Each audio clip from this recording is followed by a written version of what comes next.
আসন্ন জাতীয় সংসদ নির্বাচনকে সামনে রেখে টাঙ্গাইল ৬ দেলদুয়ার নাগরপুর বিএনপির মনোনয়ন প্রত্যাশী টাঙ্গাইল জেলা বিএনপির প্রতিষ্ঠাতা বীর মুক্তিযোদ্ধা হামিদুল হক মোহনের সাথে ফাজিলহাটি ইউনিয়নের নেতাকর্মীদের সাথে মতবিনিময় সভা অনুষ্ঠিত হয়েছে।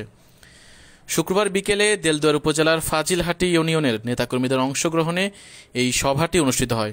সভায় প্রধান অতিথি হিসেবে উপস্থিত ছিলেন টাঙ্গাইল ৬ দেলদুয়ার নাগরপুরের মনোনয়ন প্রত্যাশী টাঙ্গাইল জেলা বিএনপির প্রতিষ্ঠাতা বীর মুক্তিযোদ্ধা হামিদুল হক মোহন, দেলদুয়ার উপজেলা বিএনপির সভাপতি আব্দুল আজিজ খান চানখা, পাথরাইল ইউনিয়ন বিএনপির সভাপতি এস.এম. নজরুল ইসলাম, পাথরাইল ইউনিয়ন বিএনপির সাধারণ সম্পাদক মাসুদ আলম লিটন, দেলদুয়ার উপজেলা শ্রমিক দলের সাধারণ সম্পাদক শরীফুল ইসলাম, উপজেলা বিএনপির নেতা এস.এম. সবুর আহমেদ, পাথরাইল ইউনিয়ন যুবদলের আহ্বায়ক মোবারক খান, পাথরাইল ইউনিয়ন যুবদলের সদস্য সচিব এস.এম. শরীফ হিরোসহ আরও অনেকে।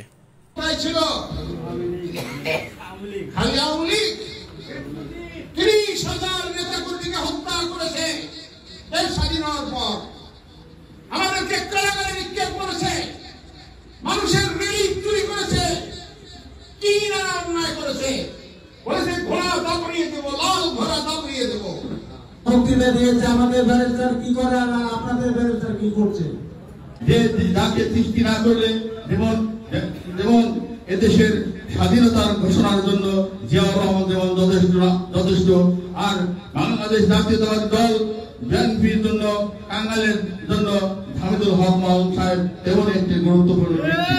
আমি বিএনপি করেন কিনা, বিএনপি যদি করে থাকেন এই হামিদুল হক মোহনকে চিনেন না, তার হাত ধরে রাজনীতি করেন না, এমন কোন বিএনপি টাঙ্গাইলে নেই। বন্ধুরা আমার, এই হামিদুল হক মোহন যখন বিএনপির প্রতিষ্ঠাতা সভাপতি ছিল, দেলদুয়ার থানা বিআইডিপির চেয়ারম্যান ছিলেন, সে প্রতিটা গ্রাম, প্রতিটা জায়গার প্রতিটা লোক নাম ধরে যায়, চিনে সবাইকে সবার কাছে যাইতে পারবেন।